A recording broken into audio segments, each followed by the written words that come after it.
Rate of transfer of energy find करना है। 220 volt की मेन सप्लाई है, करंट 0.1 एम्पियर का एलईडी में से पास हो रहा है।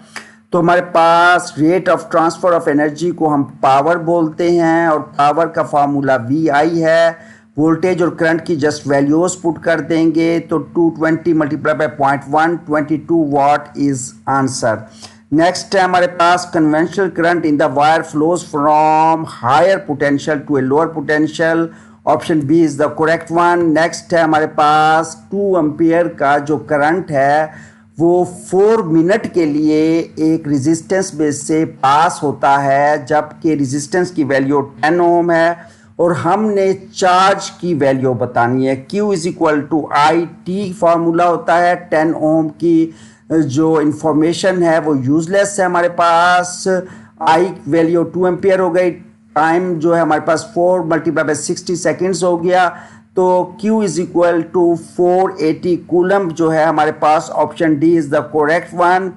नेक्स्ट है हमारे पास के एक 10 ओम की रजिस्टर है और 1500 कूलम ऑफ चार्ज पास होता है 5 मिनट के लिए। हमने करंट की वैल्यू बतानी है। I is equal to Q over T. Again 10 ohm की रजिस्टर की वैल्यू यूजलेस है हमारे पास। Q की वैल्यू भी मौजूद है 1500 कूलम और करंट को हम जो है टाइम को हम 60 मल्टीप्लाई बाय 5 से हम उसको सेकंड्स में कन्वर्ट कर लेंगे, तो आंसर हमारे पास आ जाएगा 5 ampere. Option C is the correct one. Next है हमारे पास के कितना करंट 5 ओम रजिस्टर में से पास करेगा जबकि पोटेंशियल डिफरेंस जो है उसके अक्रॉस जो है 2.5 वोल्ट हो। तो V is equal to I R हमारे पास फार्मूला और I is equal to V over R। तो वैल्यूज वोल्टेज की वैल्यू हमारे पास 2.5 है, रेजिस्टेंस 5 है, तो answer 0.5 ampere. Option A is the correct one. जी नेक्स्ट क्वेश्चन है the current passes through 100 ohm and 400 ohm resistors are 3.2 ampere and 0.8 ampere respectively। तो हमने the value of voltage source बतानी है। तो ऐसे में आप क्या करेंगे, ऐसे में आपके पास जो है क्योंकि हमारे पास 2 रजिस्टर्स में से जो वैल्यूज ऑफ करंट है वो डिफरेंट हैं, तो ये पैरेलल सर्किट होगा। तो हमारे पास इसको सॉल्व करने के लिए V is equal to I R, but current को हम टोटल करेंगे 3.2 प्लस 0.8 करेंगे और हम क्या करेंगे, और हमारे पास जो रजिस्टर की वैल्यूज हैं 100 और 400 ये पैरेलल कॉम्बिनेशन में R1 into R2 over R1 plus R2 वाला फार्मूला लगाकर इसका आंसर 80 आ जाएगा हमारे पास। तो V is equal to IR. Now we can put values 4 multiplied by 80, 320 volt. Option B is the correct one. Ji next one है हमारे पास amount of charge passing through a wire in a certain interval of time is 1.6 picocoulomb.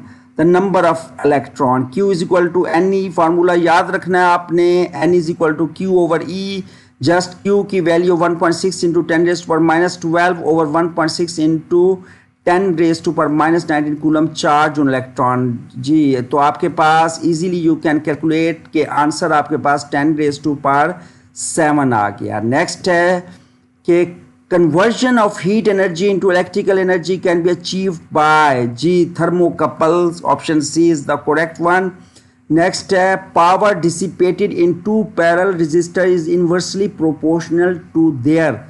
तो option मौजूद है, हमें पता है कि power is equal to V square और R। पैरेलल में हमारे पास वोल्टेज कांस्टेंट होता है तो power is inversely proportional to R। तो यही पूछा था उसने कि पावर डिसिपेटेड किसके इनवर्सली प्रोपोर्शनल होगी, तो रेजिस्टेंस के वो इनवर्सली प्रोपोर्शनल होगी। नेक्स्ट है हमारे पास कार बैटरी जो है वो 100 एम्पियर आर की रेटेड है।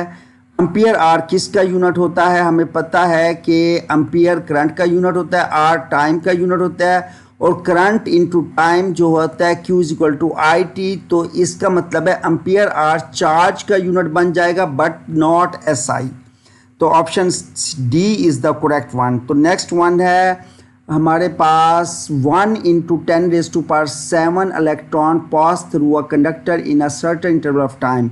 The amount of charge will be, तो हमने यह अमाउंट ऑफ चार्ज बतानी है. Q is equal to NE जी, नंबर ऑफ इलेक्ट्रॉन्स जो हैं 1 into 10⁻⁷ हैं और चार्ज उन इलेक्ट्रॉन 1.6 into 10⁻⁻19 है. जस्ट वैल्यूज पुट करेंगे, -19 + 7 हो जाएगी पावर हमारे पास. तो ये हमारे पास 1.6 into 10⁻⁻12 coulomb. Option A is the correct one. Next one है amount of charge passing through a wire in 1 microsecond is 1.6 into 10⁻⁻13 coulomb. The current passing through the wire is हमारे पास वही current I is equal to Q/T होता है. Charge हमारे पास है वो 1.6 into 10⁻⁻13 coulomb over 1 microsecond mean 1 into 10⁻⁻6.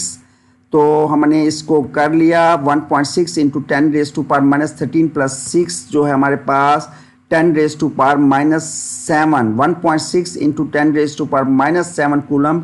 Option B is the correct one. Next है during electrolysis the ion discharge at the cathode are. साफ ज़ाहिर है पॉजिटिवली चार्ज आयंस होते हैं वो कैथोड पर जाकर डिस्चार्ज होते हैं. Option A is the correct one. Copper +2 ions, तो यहाँ पर हमें कॉपर जो है होंगे पॉजिटिव आयंस होंगे. Is discharge and deposits at as a solid metal on. जी, कहाँ पर वो होते हैं? कैथोड पर, एनोड पर, सल्फेट आयन पर या इलेक्ट्रोलाइसिस. तो खैर यूजलेस है. तो ये हमारे पास पॉजिटिव आयन जो है हमारे पास कैथोड पर जाकर डिस्चार्ज होंगे. तो हमारे पास option A is the correct one. Next है electrolysis is the study of conduction of electricity through. जी, लिक्विड में होता है. ये option B is the correct one. The vessel containing the 2 electrodes in certain liquid is known as voltameter. Option D is the correct. तो next है a liquid that conducts electricity is called electrolyte. Option A is the correct one. Next है हमारे पास the value of resistivity is the least for. जी, silver answer आएगा इसमें से. Option C is the correct one. ये straightforward question है इसलिए इनकी एक्सप्लेनेशन की जरूरत नहीं, जस्ट हम इनका आंसर आपको बताते जा रहे हैं. Electrolysis is the study of conduction of electricity through liquids. वही इंफॉर्मेशन है. Option B is the correct one. 20 है heating effect of current is utilized in electric motor, electric toaster, electric kettle या both B and C. यानी toaster और kettle दोनों में इस्तेमाल होता है. Yes, option D is the correct one.